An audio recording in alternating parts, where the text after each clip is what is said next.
Hello everyone, welcome back to my channel. और आप सभी को मालूम है कि कल लोक सेवा आयोग ने एमपीपीएससी प्रारंभिक परीक्षा 2026 का नोटिफिकेशन जारी कर दिया है। और इसमें जो नई बात देखने को मिली है वो है नेगेटिव एवोल्यूशन, नकारात्मक मूल्यांकन। अब इस नकारात्मक मूल्यांकन से बचने के लिए आपको कौन सी रणनीति अपनानी चाहिए, कौन से टॉपिक पढ़ने चाहिए, क्या क्या आपको छोड़ना है, कितने क्वेश्चन अटेम्प्ट करने हैं, ये सब चीज़ों के ऊपर अपन डिटेल में आज एनालिसिस करने वाले हैं। और आपको ये पता है ना कि जब भी आप कोई टेस्ट वगैरह लगाते हो तो उस समय आपका मन कहता है कि नहीं, इसका ऑप्शन ए सही होगा या बी सही होगा, लेकिन आप अपने मन की बात कई बार सुनते हो, कई बार नहीं सुनते हो। तो वो चीज़ें भी आपको यहाँ पर समझनी पड़ेगी। जैसे आपको पता है ना कि गीता में अध्याय 6 का जो श्लोक नंबर 35 है, वो क्या कहता है कि अभ्यासेन तु कौन्तेय वैराग्येण च गृह्यते। दैट मीन्स आपको जो है निरंतर अभ्यास करना पड़ेगा और अपने मन को बस में आप तभी कर सकते हो, है ना। और सबसे बड़ी बात क्या है कि आपको जो है निरंतर अपने कर्म में कुशलता लाना पड़ेगा, है ना। और इसी से आपके नंबर क्या हो सकते हैं, आप अपने नंबरों में एडिशन का जो नियम है वो लगा सकते हैं। गीता भी तो यही कहती है ना कि योगः कर्मसु कौशलम, अर्थात कर्मों में कुशलता ही क्या है, योग है। तो हमें केवल पढ़ना काफ़ी नहीं है, बल्कि हमें उत्तर लेखन में, है ना, हमें ऑब्जेक्टिव टिक लगाने के दौरान समय प्रबंधन में भी कुशलता हासिल करनी है। क्योंकि यदि आपको एग्जाम क्रैक करना है तो यही रणनीति आपकी जो है कारगर सिद्ध होगी। और उसके बाद में फिर आपको अपनी तैयारी पर ध्यान देना है, परिणाम पर बिल्कुल भी फोकस नहीं करना है। क्योंकि गीता तो ये भी कहती है कि कर्मण्यवाधिकारस्ते मा फलेषु कदाचन, अर्थात तेरा अधिकार केवल कर्म करने में है, उसके फल में नहीं है। तो आपको तो एमपीपीएससी के संदर्भ में इतना बस सोचना है कि आपका नियंत्रण केवल और केवल आपकी डेली स्टडी या चेकलिस्ट पर है। कट ऑफ या रिजल्ट से आपको कोई लेना देना नहीं है। बस आप अपनी प्रक्रिया पर ध्यान दीजिए, परिणाम आपके पास में खुद ब खुद चल करके आएगा। और खुद पर विश्वास बना करके रखिए, है ना। तो देखते हैं अपन कि क्या क्या हमको करना चाहिए ताकि हम नेगेटिव एवोल्यूशन से बच सकें। अब देखिए, नकारात्मक मूल्यांकन आने से मुझे नहीं लगता कि कोई नकारात्मक प्रभाव पड़ने वाला है। तैयारी करने वालों के लिए तो नकारात्मक मूल्यांकन सकारात्मक चीज लेकर के आया है। जो लोग अपनी तैयारी में बार बार रिवीजन करते हैं, लिमिटेड सोर्सेज को पढ़ते हैं, है ना, और जिनमें कॉन्फिडेंस होता है, जिनकी एक्यूरेसी बहुत शानदार होती है, तो उनके लिए तो ये नेगेटिव मार्किंग की जो प्रणाली है वो बहुत बढ़िया सिद्ध होने वाली है ना। लेकिन फिर भी एक जनरल अप्रोच की अपन बात कर लेते हैं कि जैसे एमपीपीएससी 100 क्वेश्चन बनाता है, तो उन 100 क्वेश्चन में से कितने प्रश्न ऐसे होते हैं जो बहुत ईजी होते हैं, है ना, और आप उनको जो है सॉल्व कर लेते हो, सभी के लिए वो आसान होते हैं। और कई बार क्या होता है ना कि उन्हीं आसान प्रश्नों में हम गलती करते हैं और उसी की वजह से 1-2 नंबर से रह जाते हैं। तो मेरा खुद 1-2 बार 1-2 नंबर से रहा है, तो मैं उसको समझ सकता हूँ। और आपको स्ट्रेटेजी भी वही सही तरीके से बता सकता है जिसने उस चीज़ को फेस किया हो, उस चीज़ का अनुभव किया हुआ हो। तो आप इस रणनीति को ये समझिए कि ये मेरा अनुभव ही है जिसको मैं आपके सामने साझा कर रहा हूँ। तो आपको सबसे पहले क्या काम करना है, जब आपके पास में एक्चुअली में रणनीति जो है 3 लेवल पर आपको बनानी पड़ेगी। पहली रणनीति तो ये है कि आप जब तैयारी कर रहे हैं उस दौरान आपको कौन कौन से सोर्सेज से पढ़ाई करनी है ना, और उसमें भी क्या है कि कौन कौन से टॉपिकों को ज़्यादा वरीयता देनी है। तो एक तो वो है कि तैयारी के दौरान आपको क्या क्या रणनीति अपनानी है। फिर दूसरा ये है कि जब आप टेस्ट पेपर लगाते हो या अभ्यास करते हो तो उस दौरान आपको क्या क्या सावधानियां रखनी चाहिए, या उस दौरान आपको जो है क्या रणनीति बनानी चाहिए। और तीसरी जो सबसे महत्वपूर्ण रणनीति होती है वो एग्जाम हॉल की होती है ना, जहां पर आपको अपने मन को वश में करना रहता है ना, और अपने दिमाग की सुननी रहती है। और वहां पर आपका वही ज्ञान काम में आएगा जिसको आपने बार बार रिवाइज किया हुआ होगा, है ना। तो ये चीज आपको ध्यान में रखनी है। तो 3 लेवल पर एक्चुअली में हमको काम करना है। अब आप देखिए कि जब आपके पास में क्वेश्चन पेपर आता है, पहले हम एग्जाम हॉल की जरा चर्चा करें। जब आपके पास में क्वेश्चन पेपर आता है तो आपको जो है 100% आपको जो है सबसे पहले क्या काम करना है मैं आपको बता देता हूं। सबसे पहले तो आप ये देखिए कि आप 100% कॉन्फिडेंट किस प्रश्न के उत्तर को देने में है ना। तो आप कॉन्फिडेंट जो है वो किस प्रश्न के उत्तर को देने में पूरी तरह से श्योर हो, है ना। आपको जो है बिना ऑप्शन देखे देखिए उसका उत्तर यदि पता है, तुरंत उत्तर आपके दिमाग में क्लिक कर गया है, दैट मीन्स आपने उसको बहुत अच्छे से रिवाइज किया है, आपने उसको बहुत अच्छे से पढ़ा है। और इन प्रश्नों के लिए हमको क्या करना है, प्रश्न देखते ही हमको पहली चीज तो उत्तर पता चल जाएगी, हमें विकल्प देखने की आवश्यकता नहीं है। तो हम ऐसा कर सकते हैं कि उन विकल्प को क्या करें, हाइड करके रखें। और हमें शुरुआती जो 60 से 70 मिनट है वो हमें केवल इसी में देने हैं। और इसका लक्ष्य क्या होगा, इसका लक्ष्य है कि हमें आधार अंक को सुनिश्चित करना है। हमें कम से कम एटलीस्ट वो नंबर लेकर के आने हैं जो सब लेकर के आएंगे, उसमें गलती हमको नहीं करनी है। इस बात का बहुत ध्यान रखिएगा। तो ये फिल्टर टेक्निक के माध्यम से हम सबसे पहले तो उन प्रश्नों को फिल्टर में सबसे ऊपर निकाल लेंगे जो हमसे बहुत अच्छे तरीके से आते हैं, हमने बहुत अच्छे से रिवीजन किया है। और आप कोई भी तैयारी करने वाला जो बच्चा होगा ना, उसको 50 से लेकर के 55 क्वेश्चन तो इसी लेयर 1 में आपके अलग हो जाएंगे। अब होता क्या है कि इन्हीं 50 से 55 प्रश्नों में हम कई बार गलती कर देते हैं। तो कहां पर गलती नहीं करनी है वो भी मैं आज आपको बताऊंगा।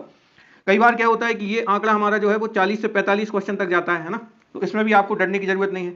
लेकिन यदि 40 से 45 तक भी जाए, पर आपको इस चीज का ध्यान रखना है कि वो 40 से 45 में से आपके गलत नहीं होने चाहिए, है ना।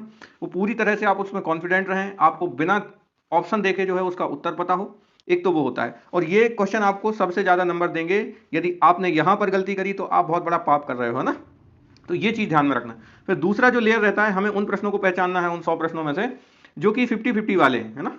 और ऐसे प्रश्नों की संख्या भी अच्छी खासी होती है। यदि हम कहें कि आपके सिलेक्शन का आधार कोई प्रश्न बनते हैं तो वही 50-50 वाले बनते हैं, जहां पर आपको 2 ऑप्शन में कंफ्यूजन रहता है ना।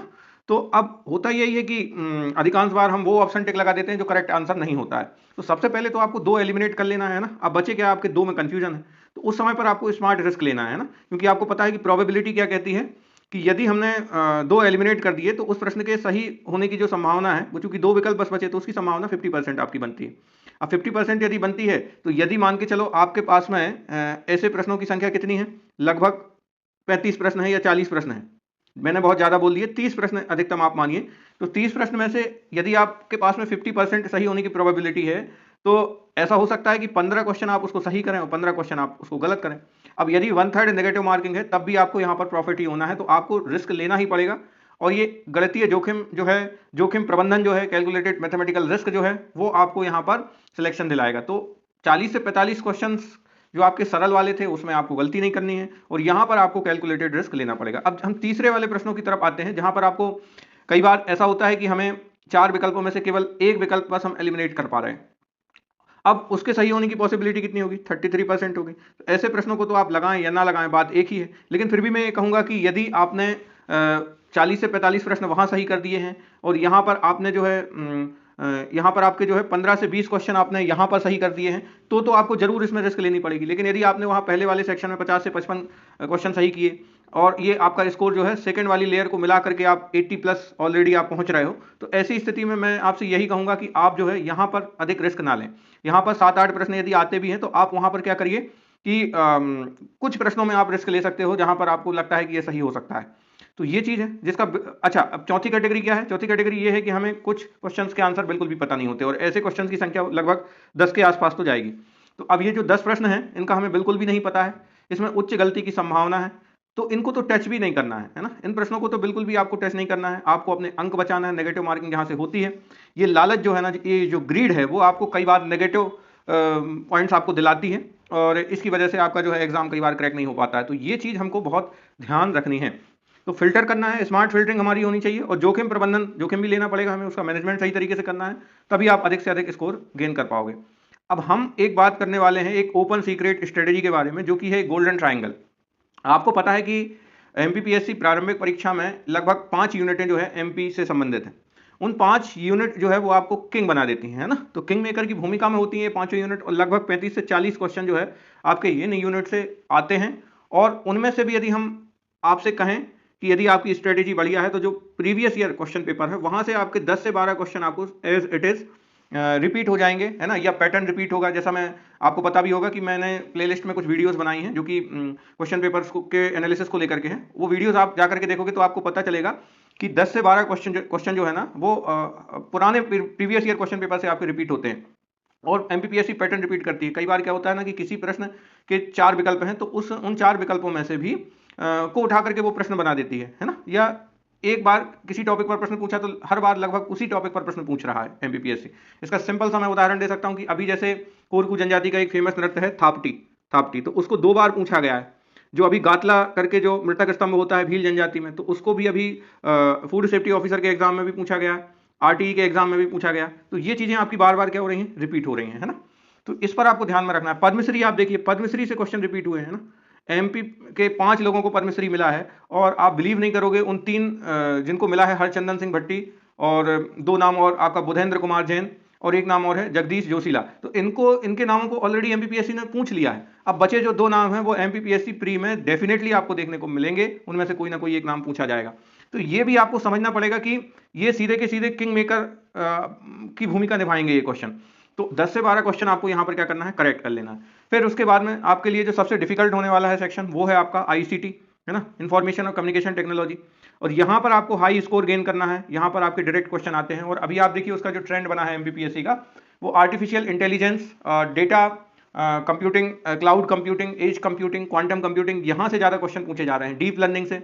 री इन्फोर्समेंट लर्निंग से, है ना, तो इन पर आपको ज़्यादा ध्यान देना है। टोपोलॉजी से भी अभी क्वेश्चन पूछे गए थे।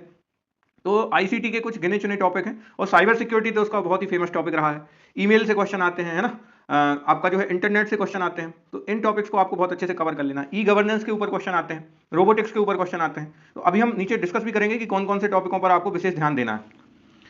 फिर आपको पता है कि जो नेगेटिव मार्किंग है एक्चुअली में, वो सबसे ज़्यादा इफेक्ट करेगी आपकी अर्थव्यवस्था वाली जो यूनिट है, वो छठवीं यूनिट जो है वो, और आपकी यूनिट नंबर जो 8 है, जिसमें कि नेशनल, इंटरनेशनल और एमपी की जो करंट अफेयर्स वाली यूनिट है, वहां पर आपकी सबसे ज़्यादा इफेक्ट पड़ेगा। और इंफॉर्मेशन और कम्युनिकेशन टेक्नोलॉजी वाली यूनिट, जहां से क्वेश्चन अक्सर गलत होते हैं। तो यहां पर यदि आपने बहुत अच्छा स्कोर गेन कर लिया तो आपको सिलेक्शन को कोई नहीं रोकने वाला, है ना, क्योंकि आप ऑलरेडी एमपीजी के यदि आपका स्ट्रॉन्ग है तो 35 से 40 क्वेश्चन आप वहां पर करोगे, प्रीवियस ईयर क्वेश्चन पेपर के साथ में आप वहां पर स्कोर गेन कर पाओगे। आईसीटी में बढ़िया कर लीजिए, आयोग और करंट अफेयर्स में बढ़िया कर लीजिए, यहीं पर जो है अंतर क्रिएट होगा, आप देख लीजिएगा। फिर इसके बाद में मैंने आपको अभी बताया कि एक रिवर्स इंजीनियरिंग करके चीज है, जिसमें कि पीवाईक्यू जो है वो बहुत इंपॉर्टेंट आपके हो जाते हैं। होता क्या है कि जैसे एमपीपीएससी के किसी पेपर में कोई क्वेश्चन पूछा गया है, तो उस क्वेश्चन के जो विकल्प है उनसे भविष्य के प्रश्न आपके बन जाते हैं, फ्यूचर के क्वेश्चन बन जाते हैं। तो इस पर आपको बहुत अच्छे से काम करना है, और पेपर में विकल्पों का भी विश्लेषण करना है, क्योंकि उससे क्या बनते हैं, आपके नए प्रश्न बनते हैं। अब एक चीज और है, जब भी आप एग्जाम हॉल में पेपर को लगाते हो तो एग्जामिनर अक्सर ऐसा करता है कि शुरुआत में हो सकता है कि बहुत सरल प्रश्न दे, लेकिन बीच में क्या लगा दे, एक स्पीड ब्रेकर लगा दे, वहां पर आपके कठिन प्रश्न आपको मिल जाते हैं। और ये कोई कठिन प्रश्न रहता है और ज्यादा पढ़ने वाला बच्चा रहता है, तो उसकी ईगो को वो क्वेश्चन हर्ट करता है। तो उसके दिमाग में यही रहता है कि हम जब तक इसको सॉल्व नहीं करेंगे, हम जब तक आगे नहीं बढ़ेंगे। तो इसके चलते वो टाइम भी उसका चला जाता है ना, और अक्सर उसकी वजह से जो आपके इजी क्वेश्चन है वो भी आपके क्या हो जाते हैं, गलत हो जाते हैं। तो हमें ऐसे स्पीड ब्रेकर को पहचानना है, जहां पर ये लगे तो वहां पर अपने आप को ये समझाना है कि ये एमपीपीएससी ने हमको जानबूझ करके यहाँ स्पीड ब्रेकर लगाया है। इस स्पीड ब्रेकर को हमें क्या करना है, बहुत ही आसानी से इसको स्किप कर देना है, और आगे के जो सरल क्वेश्चन है उनको पहले अटेम्प्ट कर लेना है। यदि ये सब आप कर लेते हो तो आपको क्वालिफाई होने से कोई नहीं रोक पा रहा है। फिर इसके बाद में अब हम डिस्कस करने वाले हैं उन टॉपिक्स के ऊपर जो कि सबसे ज़्यादा वेटेज आपको देते हैं। इसमें एमपी स्पेशल है, जिसमें कि 30 से 35 प्रश्न आपके आते ही आते हैं।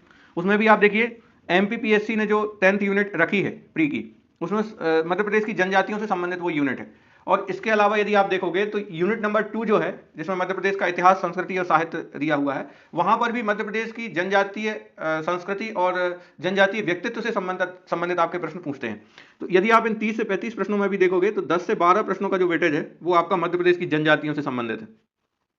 अब इसमें जो विशेष पिछड़ी जनजाति है, इनसे लगातार आपके प्रश्न बन रहे हैं। जैसे मैंने पुराने पेपर जब डिस्कस किए थे तो मैंने आपको बताया ना कि आहार अनुदान योजना 3 से 4 बार पूछी गई। एक बार पूछा गया ये आहार अनुदान योजना कब चालू हुई थी, फिर दूसरी बार पूछा गया कि कितनी राशि प्रदान करी जाती है, फिर तीसरी बार पूछा गया कि ये किन किन जनजातीय समुदायों के लिए है। तो ये इससे जुड़े हुए प्रश्न आपके बने हैं। अब उनकी संस्कृतियां क्या हैं, है ना, तो जनजातीय कल्चर से संबंधित हमेशा प्रश्न बनते हैं, नृत्य से संबंधित बनते हैं, गायन से संबंधित बनते हैं। अब अभी आप देखिए, एक बार कल्चरल का शायद पेपर था, वहां पर पूछा गया था कि जो गायन प्रधान जनजाति है वो कौन सी है, प्रधान जनजाति। और अभी कुछ दिन पहले जो क्वेश्चन आया उसमें पूछा गया कि गायन किस जनजाति से संबंधित है। तो इस तरीके से आप प्रश्न जो है ना, एमपीपीएससी घुमा घुमा करके पूछ रही है, आपको ये चीज समझनी पड़ेगी। बोलियां और त्योहार यहां से प्रश्न बनते हैं। मध्य प्रदेश का इतिहास और राजवंश, इसमें होलकर, सिंधिया, परमार, चंदेल, बुंदेला आदि राजवंश और उनकी उपलब्धियां जो है वो पूछी जाती हैं, अक्सर पूछी जाती हैं। अभिलेखों से प्रश्न बनते हैं, अभिलेख हमारे लिए यहाँ पर इंपॉर्टेंट हो जाते हैं। प्राचीनतम जो मध्य प्रदेश के स्थल हैं वहां से आपके क्वेश्चन बनते हैं। फिर इसके बाद में सबसे इंपॉर्टेंट टॉपिक, यदि एमपी की हिस्ट्री में हम बात करें तो वो 1857 की क्रांति में मध्य प्रदेश का योगदान। अब मैं आपको बताऊं तो रघुराज सिंह के बारे में 2 से 3 बार पूछा जा चुका है। इसके अलावा जो है तात्या टोपे से संबंधित प्रश्न बनते हैं आपके, है ना। अमझेरा धार रियासत से जो बख्तावर सिंह ने 1857 की क्रांति में नेतृत्व किया था, वहां से क्वेश्चन बने हैं। और इसमें भी जनजातीय व्यक्तित्व जो टांट्या भील है, ख्वाजा नायक है, भीमा नायक है, इनसे संबंधित प्रश्न एमपीपीएससी रेगुलरली पूछती है। यदि हम सत्याग्रहों की बात करें तो इसमें रतौना सत्याग्रह अभी 2 बार पूछा जा चुका है ऑलरेडी। मध्य प्रदेश के प्रमुख जो स्वतंत्रता सेनानी रहे हैं तो उनसे भी संबंधित प्रश्न बनते हैं। हाल फिलहाल की जो मध्य प्रदेश की नदियां और परियोजनाएं हैं उनसे क्वेश्चन पूछे गए हैं, है ना। जैसे कोलार परियोजना कहाँ की है, मटियारी परियोजना कहाँ की है ना। इसके अलावा जो है चिलार बांध किस नदी पर बना हुआ है। तो ये सब चीजें जो है अभी ट्रेंड में चल रहा है, और आपको ध्यान में रखना कि नदियों से 2-3 प्रश्न तो बनते ही बनते हैं, है ना। बांध और जो सिंचाई परियोजनाएं अभी हाल फिलहाल की हैं उनको आप एक बार जरूर देख लीजिएगा, क्योंकि सिंचाई में अभी बहुत सारे बदलाव हुए हैं, नई नई परियोजनाएं जो हैं चालू हुई हैं, तो उनको ध्यान में रखिएगा। मध्य प्रदेश की पंचायती राज व्यवस्था जो 73वां और 74वां संविधान संशोधन है एमपी के संदर्भ में, वहां से क्वेश्चन बनते हैं। हालांकि यदि हम नेशनल लेवल पर देखें तो जो पंचायती राज सिस्टम है, अभी 2-3 पेपर को जब मैंने डिस्कशन किया तो वहां पर मैंने पाया कि पंचायतों के क्षेत्र में जो एसडीजी गोल्स हैं, है ना, सतत विकास लक्ष्य हैं, उनकी सही जोड़ी से संबंधित एक प्रश्न आया हुआ था। और पंचायतों के जो कार्य हैं, है ना, जो कि आपकी 11वीं अनुसूची में वर्णित है, तो उन कार्यों में से पूछा था कि निम्नलिखित में से कौन सा पंचायतों का कार्य नहीं है। ऐसे 2 प्रश्न लगातार हमें एग्जाम में देखने को मिले, वो मैं आपको बता रहा हूँ। तो ये ट्रेंड आपका बढ़ रहा है और मध्य प्रदेश की पंचायती राज व्यवस्था से तो हमेशा आपके प्रश्न बनते हैं। एक बार पूछा था कि काशी प्रसाद पांडे समिति का संबंध किससे है, तो ये प्रश्न आपके बनेंगे। और पंचायती राज व्यवस्था का भी जो जनजातीय क्षेत्रों में विस्तार है, जिसके लिए जो ईसा एक्ट आपका आया है ना, वो अधिनियम से संबंधित आपके प्रश्न बने हैं, है ना, जिसमें कि ग्राम सभा के पास में क्या होती हैं, सबसे ज्यादा शक्तियां होती हैं, है ना, इस एक्ट के तहत दिलीप सिंह भूरिया कमेटी की अनुशंसा पर ये अधिनियम आपका बनाया गया था। तो इससे जुड़े हुए प्रश्न पूछे जा रहे हैं। मध्य प्रदेश की जनगणना लिख करके आप रख लीजिए, 3 से 4 क्वेश्चन हर बार पूछे जा रहे हैं, हर बार पूछे जाते रहेंगे, है ना, इसमें कोई भी बदलाव आपका नहीं होना है। तो यदि आपको नेगेटिव मार्किंग से बचना है तो ये 30 से 35 नंबर सबसे पहले आपको यहाँ पर गेन करने पड़ेंगे, और ये आपको कंपटीशन में बना करके रखेंगे, आपको सिलेक्शन नहीं दिलाएंगे, आपको कंपटीशन में बना करके रखेंगे। मध्य प्रदेश की कला और संस्कृति, लोक नृत्य, लोक गायन, मेले और प्रमुख साहित्यकार, साहित्यकारों से आप देखिए हर बार एक ना एक प्रश्न जरूर बनता है ना, साहित्यकारों से हमेशा एक ना एक प्रश्न जरूर बनता है। तो आपको जो है ना, जो प्राचीनतम साहित्यकार हैं, मध्यकालीन साहित्यकार हैं, आपको उनको क्या कर लेना है, अच्छे से तैयार कर लेना है। अपन इसको पहले मिटा देते हैं एक बार। तो साहित्यकार आपको क्या करने हैं, तैयार करने हैं, ठीक है।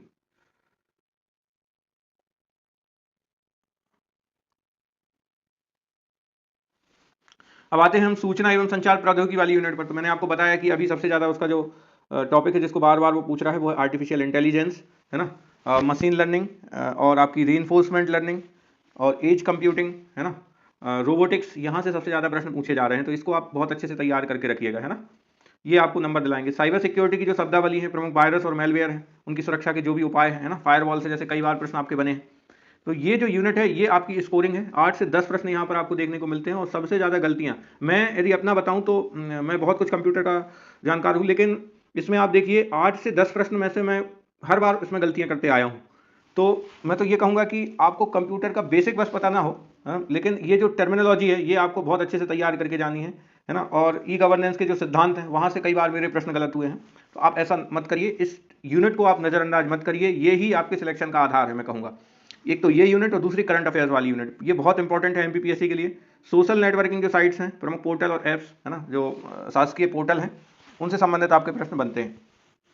भारतीय संविधान और राज्य व्यवस्था, 8 से 10 प्रश्न। यदि आप एक भी प्रश्न यहाँ पर गलत करते हो राज्य व्यवस्था का, तो इसका मतलब है कि आप पाप कर रहे हो, आप नेगेटिव मार्किंग यहाँ से ले जा रहे हो अपने अकाउंट में ऐड करने के लिए, है ना।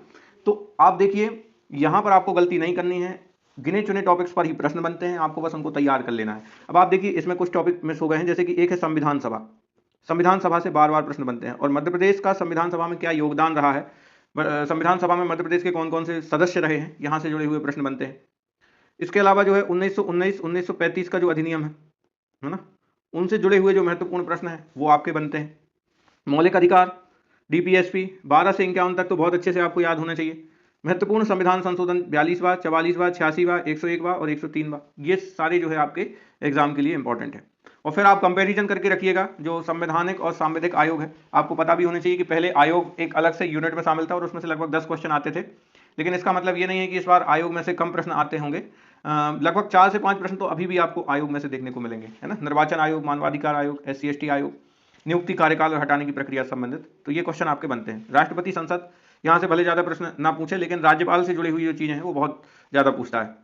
भारत का इतिहास और भूगोल में यदि आपको सबसे पहले कोई चीज करनी है तो वो आधुनिक भारत के इतिहास में जो गांधी युग है, कांग्रेस के अधिवेशन है और प्रमुख सामाजिक धार्मिक सुधार आंदोलन और जो संस्थाएं हैं, है ना, आधुनिक भारत की, वो आपको जो है सबसे पहले कंप्लीट कर लेनी है ना। वहां से आपके क्वेश्चन देखने को मिलेंगे, जैसे आर्य समाज की स्थापना किसने करी थी, ब्रह्म समाज की स्थापना किसने करी थी, साधारण ब्रह्म समाज की स्थापना किसने करी थी। तो इस तरीके के प्रश्न जो है आपके बनते हैं।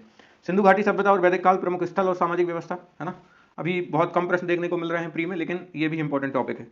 प्राचीनतम भारतीय जो ज्ञान परंपरा है उससे जुड़े हुए जो संकल्पना और विचार वाली जो पहली यूनिट है, वहां से लेकिन आपको बहुत सारे प्रश्न देखने को मिल रहे हैं, जैसे वेद है, उपनिषद है, आरण्यक है, ब्राह्मण ग्रंथ है, षड दर्शन है, स्मृतियां हैं, है ना। तो वहां से आपको प्रश्न लगातार देखने को मिल रहे हैं, तो वो टॉपिक आप अच्छे से करिएगा, वहां से आपके 1-2 नंबर आप वहां पर गेन कर सकते हो।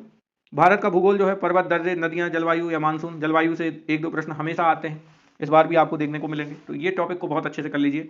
मानव शरीर के रोग, विटामिन की कमी, जीवाणु विषाणु जनित रोग और पोषण, इसमें भी अभी जो सिकल सेल एनीमिया आपका जुड़ा है, ये टॉपिक पर पिछली बार भी प्रश्न नहीं पूछा गया, लेकिन इस बार मुझे लगता है कि प्रश्न एक आएगा इस बार। पर्यावरण और जैव विविधता, तो इसमें आपको पर्यावरण से संबंधित जो प्रमुख सम्मेलन हुए हैं वो आपको याद रखना है, पर्यावरण से संबंधित जो जो अधिनियम है वो याद रखना है, और मध्य प्रदेश के जो नेशनल पार्क है, बायोस्फीयर रिजर्व है, अभी कोई नया शामिल हुआ है या नहीं हुआ है, तो ये सब चीज़ें आपको इसमें कवर करके रखनी है। जैसे अभी पिछला हम पेपर देख रहे थे जिसमें कि पर्यावरण संरक्षण अधिनियम कब पारित हुआ है ना, ये क्वेश्चन उसमें पूछा गया था। अब किस कमेटी के अनुशंसा पर पारित हुआ, तो ये आपका अशोक मेहता समिति है ना, ध्यान रखिएगा। फिर इसके बाद में खेलकूद और करंट अफेयर्स से जुड़े हुए प्रश्न, मध्य प्रदेश के प्रमुख खेल पुरस्कार, भारत के प्रमुख खेल पुरस्कार, यदि नेशनल या इंटरनेशनल लेवल पर एमपी के किसी खिलाड़ी ने उत्कृष्ट प्रदर्शन किया है, जैसे अभी आपने क्रांति गौड़ का नाम सुना होगा है ना, जो कि वर्ल्ड कप विनिंग टीम का हिस्सा भी थी, तो वो याद रखना है। ब्लाइंड वुमेन क्रिकेट आपका हुआ है, उसमें 3 महिला खिलाड़ी जो हैं वो एमपी से संबंधित हैं, आप उनके नाम भी जरूर कमेंट बॉक्स में लिखिएगा। तो इस तरीके के जो प्रश्न है वो आपके बनेंगे। ओलंपिक, एशियाई खेल है ना, आपके जो राष्ट्रीय खेल हैं, आपका जो यूथ इंडिया गेम्स हैं जो हैं, वहाँ से क्वेश्चन आपके बनेंगे। और मध्य प्रदेश सरकार की जो प्रमुख कल्याणकारी योजनाएं हैं ना, लाडली बहना योजना है आपकी है ना, तो इससे जुड़े हुए प्रश्न भी आपके पूछे जाते हैं। तो ये हमने उन टॉपिक्स का डिस्कशन किया है जो सबसे ज़्यादा इंपॉर्टेंट है। 35 से 40 नंबर के ये टॉपिक हैं जहाँ से आपके सीधे सीधे नंबर आपको मिलेंगे। तो आइए अब हम देखते हैं कि जो भारतीय अर्थव्यवस्था है, इंडियन इकोनॉमी है, वो डेटा और योजनाओं से संबंधित क्वेश्चन जो है रेगुलरली पूछ रहा है उसमें। और अभी आप देखिए तो जो भारतीय अर्थव्यवस्था में मध्य प्रदेश की वर्तमान स्थिति है और एमपी की जीडीपी में भी कृषि उद्योग और सेवा क्षेत्र का जो योगदान है उससे जुड़े हुए प्रश्न आए हैं। नीति आयोग के विभिन्न सूचकांकों में मध्य प्रदेश की क्या स्थिति रही है, जिसमें कि आपको 2023 का एक सूचकांक जिससे संबंधित 2 बार प्रश्न बने हैं, बहुआयामी गरीबी सूचकांक से संबंधित, और फिजिकल हेल्थ पॉलिसी इंडेक्स से संबंधित भी एक क्वेश्चन आपका बना है अभी हाल फिलहाल में। तो ये आपका जो ट्रेंड है वही आपके लिए कारगर सिद्ध होगा, उसी के अकॉर्डिंग आपको तैयारी करनी है। और होता क्या है ना कि जैसे मध्य प्रदेश कई तरीके की मध्य प्रदेश में नीतियां बनी हैं, उद्योग सेक्टर की अलग नीति है, सेवा क्षेत्र की अलग है, कृषि क्षेत्र की अलग है। अब इन नीतियों के क्रियान्वयन में मध्य प्रदेश का राष्ट्रीय स्तर पर क्या उपलब्धि रही है, राष्ट्रीय स्तर पर क्या योगदान रहा है, कौन सी रैंक रही है, यहाँ से जुड़े सबसे ज़्यादा क्वेश्चन पूछे जा रहे हैं। और जैसे मध्य प्रदेश में जो योजनाएं संचालित हो रही हैं, जिसमें मुख्य रूप से जो आपका ज्ञान है, जिसमें कि गरीब, अन्नदाता, युवा और नारी सशक्तिकरण, इसके लिए जो योजनाएं संचालित की जा रही हैं, और जनजातियों से संबंधित जो योजनाएं संचालित की जा रही हैं, तो उनके क्रियान्वयन में मध्य प्रदेश की क्या स्थिति है, इससे जुड़े हुए प्रश्न लगातार आपके पूछे जा रहे हैं। जैसे अभी पूछा गया था कि कृषि अवसंरचना निधि जो आपकी योजना है उसके क्रियान्वयन में मध्य प्रदेश का स्थान कौन सा है। इसके बाद में आपको पता है कि भूमि का जो डिजिटलीकरण है वो भी आपका चल रहा है। साइबर तहसील जैसी जो ई गवर्नेंस या से संबंधित जो नई नई चीज़ें हैं वो मध्य प्रदेश सरकार लेकर के आ रही है, तो उनके सबके क्रियान्वयन में नेशनल लेवल पर एमपी की क्या पोजीशन है, इससे जुड़े हुए प्रश्न बार बार बन रहे हैं। योजनाओं पर आपको फोकस करना है, 2 से 3 योजनाएं आपकी एग्जाम में बन सकती हैं। 80% प्रश्न सरकारी योजनाओं से होते हैं।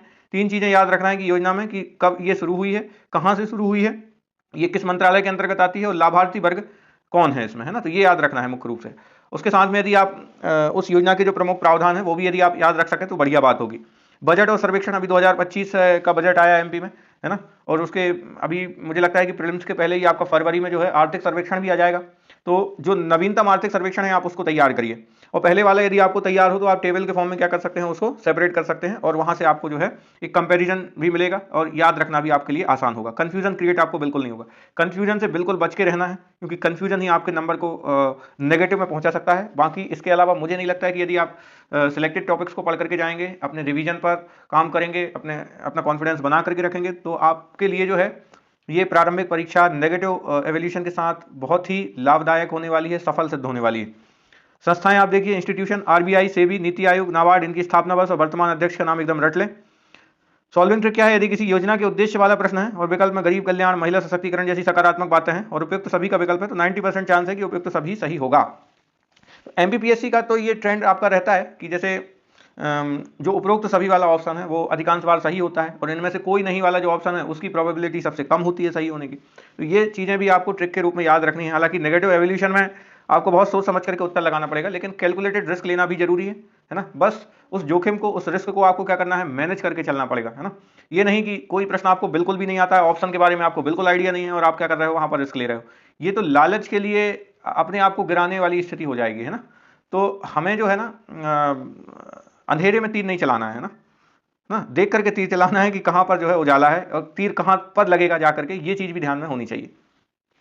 अंग्रेजी अनुवाद, अब देखिए आप कंप्यूटर आईसीटी के क्वेश्चन में कई बार क्या होता है कि हम हिंदी में पढ़ लेते हैं लेकिन अंग्रेजी का फुल फॉर्म अपन नहीं पढ़ते हैं। क्वेश्चन को ध्यान से कई बार ना पढ़ना भी आपके लिए बहुत घातक सिद्ध हो सकता है। सबसे महत्वपूर्ण नियम क्या है कि कंप्यूटर के प्रश्न हमेशा हिंदी और अंग्रेजी दोनों में पढ़े, है ना। हिंदी अनुवाद कई बार क्लिष्ट, जैसे क्लाउड को मेघ लिखना होता है, अंग्रेजी टर्मिनोलॉजी आसान होती है ना, तो वहां से आपको पता चल जाता है। फुल फॉर्म पूछता ही पूछता है, एक दो क्वेश्चन तो इसमें बनेंगे ही बनेंगे। एचटीटीपी का पूछा गया, वायरस का पूछा गया है, यूआरएल का पूछा गया है, एआई का पूछा गया है, और जो कंप्यूटर से संबंधित प्रमुख उपकरण हैं उनके आविष्कारकों के नाम भी आप याद रखिएगा। Basic concept, RAM ROM memory shortcut keys, है ना, इनके प्रश्न आपके गलत नहीं होने चाहिए। करंट टेक आपका देखा जाए तो एआई जैसे चैट जीपीटी, गूगल जेमिनी, और अभी अपन ने डिस्कस किए भी थे, है ना, कि एक होता है supervised learning, unsupervised learning, reinforcement learning. ये जो नई नई टर्मिनोलॉजी आपकी आ रही है, यहाँ से क्वेश्चन आपके बनेंगे।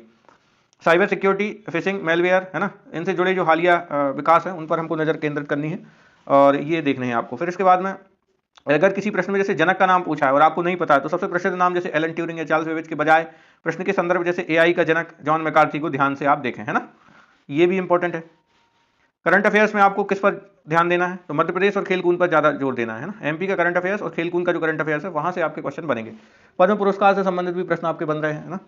एमपी करंट अफेयर्स में भी मध्य प्रदेश के पद्म पुरस्कार, खेल पुरस्कार, एकलव्य विक्रम, द्रोणाचार्य, ये सब चीजें, और मध्य प्रदेश के खिलाड़ी किस खेल से संबंधित है इसे बिल्कुल पक्का कर लें। नियुक्तियां जो है वर्तमान में कौन क्या है, प्रमुख आयोगों के अध्यक्ष, सेना प्रमुख और संवैधानिक पदों पर जो बैठे व्यक्तियों के नाम है वो आपको याद रखनी है। अपॉइंटमेंट्स में आपको बैंकिंग की अपॉइंटमेंट्स पूरी नहीं पढ़नी है ना। आप बैंकिंग का एग्जाम नहीं दे रहे हो, आप सिविल सर्विसेज का एग्जाम दे रहे हो, तो आपको मतलब उसी लेवल के जो भी पद हैं जिनके लिए अभी हाल फिलहाल में अपॉइंटमेंट हुई है, तो वो चीजें आपको ध्यान में रखनी है। आप यदि याद रखना भी चाहें तो इंटरनेशनल जो ऑर्गेनाइजेशन है उनके हेडक्वार्टर कहां पर है और उनमें वर्तमान में कौन किस पद पर नियुक्त हुआ है, यदि उसमें कुछ बदलाव हुए हैं तो वो आप तैयार कर सकते हैं। खेलकूद में आगामी ओलंपिक, एशियाई खेल, क्रिकेट वर्ल्ड कप के आयोजन स्थल और शुभंकर। और मैंने ये देखा है कि जो सीरीज बहुत महत्वपूर्ण नहीं होती क्रिकेट की, उससे जुड़े हुए प्रश्न आपके बनते हैं कई बार। जैसे हम कहें कि वर्ल्ड कप के ऊपर, वुमेन वर्ल्ड कप के ऊपर आपके क्वेश्चन शायद ना बने, लेकिन यदि महिला क्रिकेट टीम ने उसके पहले किसी दूसरी टीम के साथ में एक द्विपक्षीय सीरीज खेली है तो उससे जुड़े हुए प्रश्न बन सकते हैं कि उस सीरीज में मैन ऑफ द मैच किसको मिला है ना, सबसे ज्यादा विकेट किसने लिए हैं। तो ये भी आपको ट्रेंड समझना पड़ेगा एमपीपीएससी का और उसके अकॉर्डिंग अपने आप को ढालना पड़ेगा। पुरानी खबरें हमको नहीं पढ़नी है ज़्यादा, केवल 8 से 10 महीने पिछले का करंट अफेयर्स ही आपको उस पर ध्यान देना है, बहुत ज़्यादा पुराना डेटा नहीं देखना है। यदि प्रश्न में किसी अंतर्राष्ट्रीय सम्मेलन का स्थान पूछा और आपको नहीं पता है तो राजधानी शहर जैसे कि पेरिस, नई दिल्ली, जिनेवा जैसे जो उत्तर होते हैं वो सही होते हैं ना। और जैसे आप देखिए अभी रेलवे चयन बोर्ड का मुख्यालय पूछा था तो इसका करंट आंसर क्या था, भोपाल था।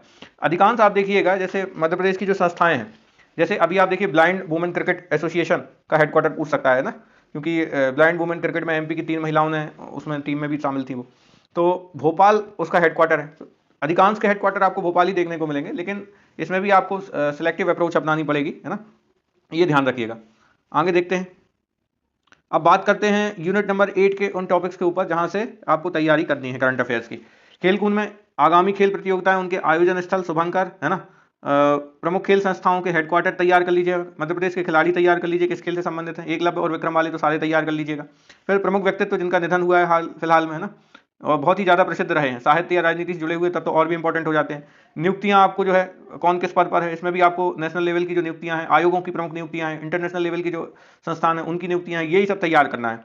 पुरस्कार में पद्म पुरस्कार आपका, पद्म विभूषण, पद्मश्री, और यदि उसमें भी एमपी का कोई नाम है तो वो किस क्षेत्र से जुड़ा हुआ है ना, किस स्थान से जुड़ा हुआ है, किस कला में उसको मिला है ना, तो ये भी सब ध्यान देना है अपन को। नोबेल पुरस्कार, साहित्य और शांति के नोबेल पुरस्कार सबसे ज्यादा पूछे जाते हैं, विजेता का देश और उनकी कृति, ये सब याद रखें, है ना। और अंतर्राष्ट्रीय घटनाओं में जो सम्मेलन है G20, ब्रिक्स, कॉप आदि का, है ना, मेजबान देश और थीम, G20 की अध्यक्षता किसके पास में है, और भविष्य में जो इंटरनेशनल समिट्स होने वाले हैं वो भी आप याद रखिएगा। चर्चित स्थान, अभी कोई आपका युद्ध या आपदा वाले देश है, यूक्रेन के पड़ोसी देश या तुर्की में कोई भूकंप आया है, कोई चक्रवात आया है, तो इस तरीके के जो बहुत इंटरनेशनल लेवल पर बहुत ज़्यादा न्यूज़ में चर्चा में रहा है, तो वो स्थान आपका पूछा जाता है। दिवस और थीम, महत्वपूर्ण दिवस, पैटर्न केवल आपको तारीख नहीं बल्कि अब थीम भी याद रखनी पड़ेगी, थीम से भी आपके क्वेश्चन बनते हैं, जैसे पर्यावरण दिवस 2024 या 2025 की थीम पूछ ले, इस तरीके से। एमपी फर्स्ट का नियम आपको लगाना है ना, कि जब भी आप करंट अफेयर्स पढ़ें तो उसमें मध्य प्रदेश का कोई एंगल है या नहीं ये जरूर देखें। जैसे राष्ट्रीय करंट अफेयर्स में आपके नेशनल गेम्स हुए थे तो उसमें एमपी ने कितने मेडल जीते, पहले तो भारत का स्थान कौन सा रहा, फिर एमपी का स्थान कौन सा रहा, एमपी ने कितने मेडल जीते, और मेडल जीतने वाले जो खिलाड़ी हैं उनके नाम क्या क्या हैं, वो कहाँ से बिलोंग करते हैं, ये सब चीज़ें आपको तैयार करनी है। पुरस्कारों में क्यों सिर्फ नाम याद करना काफ़ी नहीं है, परीक्षक जानना चाहता है कि किस उपलब्धि के लिए उसको मिला है ना, ये भी चीज़ इंपॉर्टेंट है। खेलों में संख्या से एमपीपीएससी को हमेशा प्यार रहा है, ओलंपिक में भारत का स्थान क्या था, कुल कितने पदक मिले, है ना, तो ये सब चीज़ें जो है पूछी जाती हैं। सीईओ का एग्जाम नहीं है तो बैंकिंग एग्जाम नहीं है, आपको बैंकों के सीईओ के नाम नहीं तैयार रखने हैं, छोटे मोटे द्विपक्षीय समझौते स्किप करना है, बॉलीवुड की गॉसिप, फिल्म फेयर अवार्ड है ना, केवल कुछ ही इंपॉर्टेंट हो सकते हैं जैसे राष्ट्रीय फिल्म पुरस्कार, वो बस काम का है, बाकी कुछ भी इसमें काम का नहीं है। तो आज की ये स्ट्रेटेजी वीडियो आपको कैसी लगी आप जरूर कमेंट करके बताइएगा, और इससे यदि आपको कुछ लाभ होता है तो ये बहुत अच्छी बात है, और मुझे ऐसा लगता है कि इससे बहुत ज़्यादा लाभ होने वाला है, क्योंकि ये स्ट्रेटेजी मैं खुद उसको फॉलो करने वाला हूँ।